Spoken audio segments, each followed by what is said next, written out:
Hello, everyone. I'm Tracy, and I'm here with Shane. And today we're going to be going over the Oroville Thompson fire. And it's still going, but it's been contained. And this is in Northern California, adjacent to where the Paradise Fire was in 2018. And it's in Butte County. And so far, it's burned almost 3,800 acres. And it started July 2nd around 1 p.m. Now we're going to be showing you guys, the basics. And then Shane has dug up a lot of footage and images that suggest that advanced technology has been used for this fire. One of the main reasons I wanted to make a video about this is that there is a plan for a, I guess, modern city, and it is right next to Paradise. I think it almost connects to where the 2018 Paradise Fire was. So we're thinking it might be sort of connected to the reasons why they did the Paradise Fire. So I'm going to have Shane go into that. And oh, if you're here for the premiere, thank you so much for joining. I really like getting that participation. And if you have not done so yet, please subscribe before you leave and like, comment, and share this video so we can get the word out. So with that, I'll hand it over to Shane. All right. Thanks, Tracy. So if you haven't heard by now, there was a fire in Oroville, California called the Thompson fire. And this fire happened on July 2nd, as Tracy said, and it was reported around 1 p.m. Now, this fire is now 100% contained and may be inactive at this point. However, I wanted to draw attention to the fact that what looks like one big burn pattern there is actually bisected by a river. So what happened was it burned from the northwest towards the southeast, and as it did so, it jumped the Feather River, and that will actually become relevant here pretty soon. Now, I want to go into some of the statistics. Over 28,000 people had been evacuated from Butte County for the Thompson fire. And according to this article, it says a number of those evacuees who lost their homes in the Camp Fire were also being forced to evacuate once more. All right, so now I want to go into some of the fire behavior. Actually, before I do that, I want to play a clip that reported on the fire. So the fire began earlier this afternoon on the north side of the Feather River, and because of the terrain, because of the wind, because of the heat, this fire was able to spread out of control very quickly. Over the last couple of hours, we've heard reports of the fire pushing towards the Kelly Ridge area. Again, based on Catalina's live shot, we can't confirm that we actually have fire in that subdivision, but her live shot was just off of Canyon Drive on Bessie Drive. That's in this area where she did confirm that several of those houses were destroyed. All right. And so as you saw, the fire jumped the river and it took out the Canyon Drive area, and it was also threatening the Kelly Ridge area. Now, some of the houses that were impacted were in that Canyon Drive area, and I will get into the fire behavior, and I want to show just one really strange anomaly first before I go into the burn patterns themselves. All right. Now, when you look closely, you can see with very thin, faint firenado, it's very tightly twisted, and it's almost in a linear shape, as if it was caught within an updraft, a very tightly confined updraft, perhaps a beam of some sort. And then before we forget, there is a video we did, and we could link it here, all about firenados, where he goes over the science and explanation of what a firenado is. Yeah. Okay, so now I want to go into the fire behavior itself. Now you've seen the beam, and I'm going to show some pictures, actually. So here is a house in the background that's burning, and there are various trees on either side and in between the house and the photographer. And you can see that many of which actually still have their leaves. And then the car on the lower right, you can see that there is aluminum streaming from the rim on the on the driver's side rear wheel. And then the truck on the left is also on fire. The tree in front of the truck has been scorched, but it actually is still standing. Here's another angle where you can see the tree or the truck between two trees, and you can see how far the aluminum actually ran away from the back of this car. I'm going to show another video, another angle of that truck where you can see the front driver's side rim has also liquefied and streamed at least 6 feet away from the truck, which indicates that the aluminum was very hot to be in a completely liquid state. And there's another view of the truck. Here's another view of the car. You can see what looks like everything around it is on fire, yet the trees are still standing, many of which have their leaves. I'm going to show this house as well. It's sandwiched in between these trees, and you can barely see the top of the house because there is so many leaves. Now, if this was a grass fire, then it completely passed the tree and consumed the house. You know, before Shane, just real quick, for those of you who are maybe newer to this topic, the reason, at least our prediction as far as why they're targeting houses and cars, is because they no longer need these structures or, you know, these vehicles for their new modern city where walking, biking, and rail is supposed to be the main modes of transportation. So that's why these cars, you know, any kind of vehicle like that is very likely. Yeah, a lot of these redevelopment plans are trying to discourage automobile use and increase pedestrian and bike and as well as rail transit use. And we will later on show that there is a rail plan for this area. Okay, so I want to go into the videos. So we've shown you pictures of the cars and truck and houses, but I want to show you that there is videos of these as well. I'm going to show a short clip of this house, and you can see that this is that house that was burning behind and between the trees. However, the trees look completely untouched. And I have another video here. The fast-moving Thompson fire exploding in size Tuesday, burning this home to the ground on Canyon Drive. All right, so you saw in that video that the house was burning and the trees were not.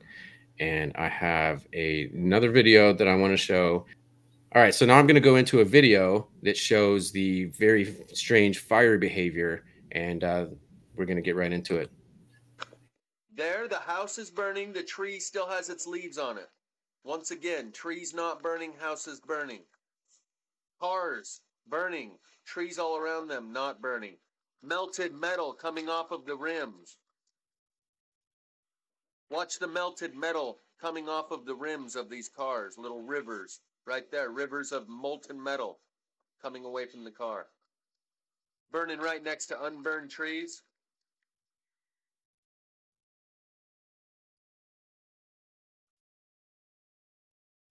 That still have their leaves on them.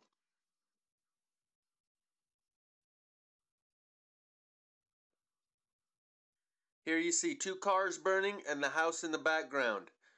You can see the molten metal on the ground that's ran away from the back end of that car on the right. But these dry leaves that you can see still on the trees. As you can see, he noticed the same thing that I did, and I want to show another video as well. Crew in Butte County saw images just like this, flames jumping from a safe distance to just feet away from their vehicle within minutes, forcing them to... And this repetitive pattern of houses and cars burning everywhere with the unburned forestry in between the houses is going to eventually reach an overwhelming point, and the people are going to start to notice. The wind quickly spread the flames to homes on Canyon Drive near Charlotte Lane. At least one structure destroyed and multiple threatened in that area. Here on Bessie Lane near Candy Drive. That's a pretty good image. The home burning through all of those leaves. This home is on fire now. The one right next door burned down to its foundation. And at the end of the block, we can see what appears to be another house on fire. A devastating feeling hitting close to home. All of those houses that he pointed out had unburnt trees in between and all around them, just as you're seeing in this imagery here. It's the houses that are burning. Maybe someone will notice. All right, and I got one more example, and this one is actually from a news clip. I'm going to go ahead and show that now. And with that, Liz joins us now. Liz, we see all that destruction there behind you. Any word on the cause of this fire? Tom, no cause yet. Officials are still investigating, but yeah, you can see the destruction this fire has done. That home behind me completely destroyed. Those 2 cars there burned to a crisp. We are told that 8 firefighters have been injured fighting this fire. The governor has declared a state of emergency for the county. All right, so as you saw in those last 3 clips, that the structures in the cars were burning, but the trees were not, which is not normal fire behavior. So I'm going to also go into another anomaly that was discovered that day. I do want to cover the fact that the heat has been blamed for a lot of these fires, but auto ignition for wood doesn't occur until about 572 degrees, and auto ignition for paper doesn't occur until about 450 degrees. And so California was hundreds of degrees too cold for auto ignition to occur. So the heat alone could not have been a factor. And I also want to point out that they said it was a wind-driven fire, but the winds that day were really only about 12 to 15 miles an hour sustained, with gusts as high as 30 miles an hour, which is questionable whether that's enough to make it jump the river or not. But as we saw, it burned right up to the river's edge, and then it also jumped the river. Okay, so now I want to go into this anomaly that we've seen with the wind.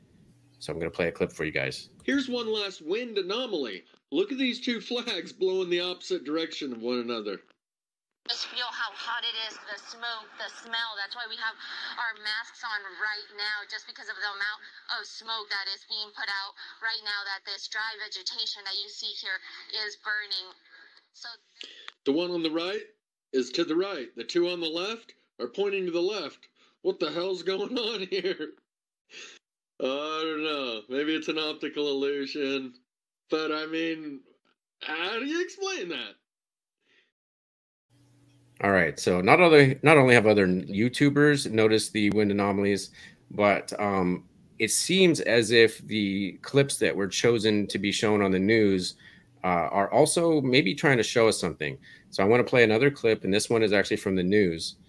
And what you see here is a time-lapse photography from a PG&E camera, and the wind is blowing from the right to the left in this angle, but you can see that the fire travels from the left to the right against the wind. Now, this isn't the only time-lapse photo that we have that shows the fire traveling against the wind.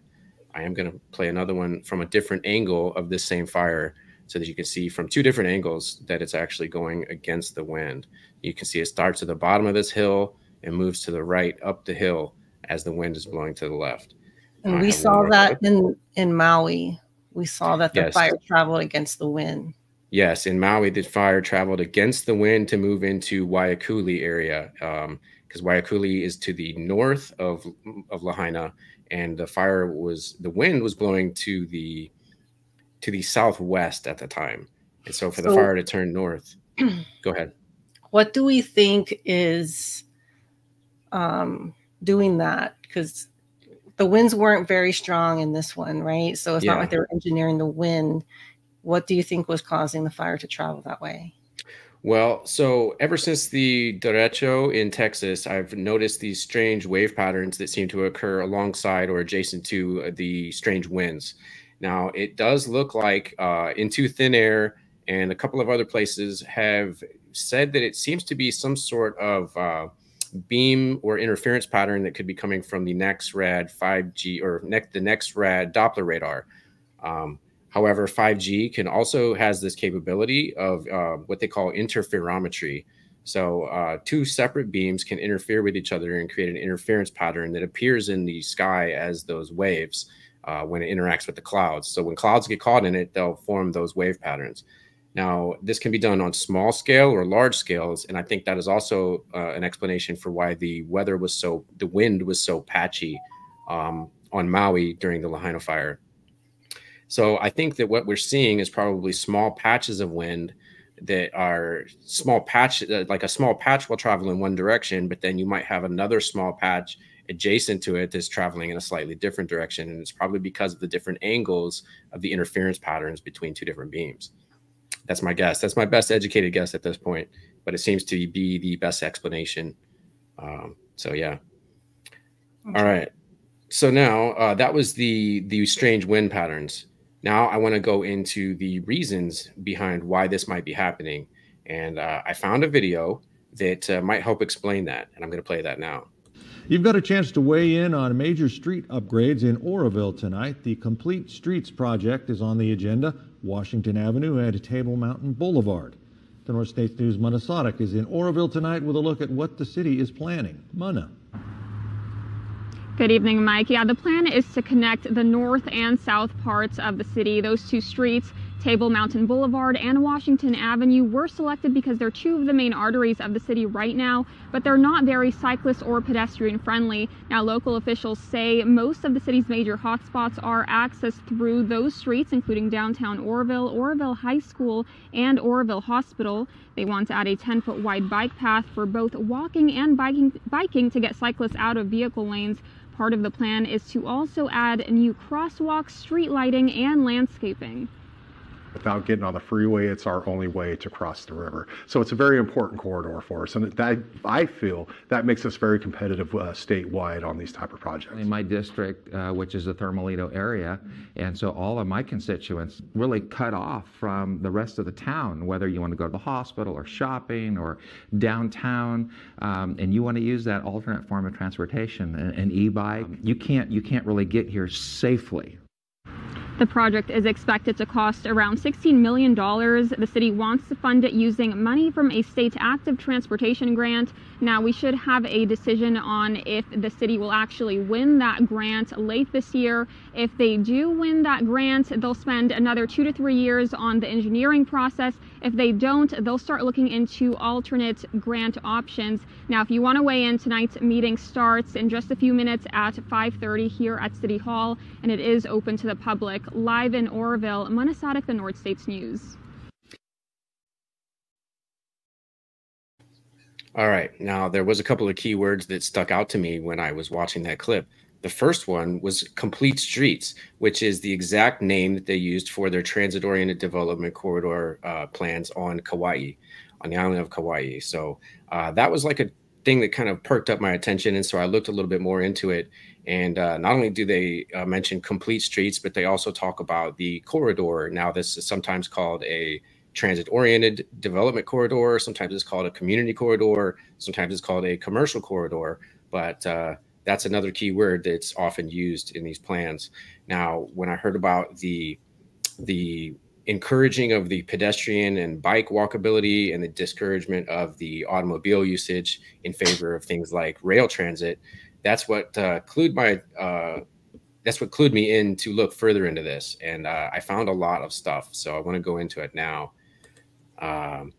This is Oroville's hopes to build along the Feather River. Now, this is the Feather River where the fire jumped, and it jumped from the north side to the south side. And the south side of the Feather River is where a lot of this project is supposed to take place, which is exactly where the Canyon Drive area was, where the houses were destroyed. And it does actually reach towards the Feather Ridge area, which was also evacuated but not destroyed. However, they do have plans for this area. So I just wanted to show you guys that they've been planning this since 2017, just like a lot, well, at least 2010, actually. So a lot of places that have these transit-oriented development corridors have been making their plans since 2010, and then they did updates in 2017. And there have been meetings as recently as March on this project for the bikeway, pedestrian, and access improvements coming to Oroville. So just recently in March, they've been having these meetings about planning their 2025 through 2030 plans. And here's the rest of that article talking about 2025 and beyond. Here's some more of that. If you want to pause and read, you can. But I'm going to move on to the next project here, which is the Lower Feather River Corridor Management Plan. Now, I'm not going to go into all of the details, but I just wanted to show you that they do have plans for the area where the fire jumped the river. And it is also connected to the North Valley Rail. Now, a lot of people who live in the North Valley are calling this the rail to nowhere. But as you can see, it doesn't go, it goes a little bit more than just nowhere. It does go to Oroville, and it connects Oroville to Chico, which was the evacuation center for the Paradise Fire. Now, I believe this rail is actually scheduled to continue north to go through Paradise itself.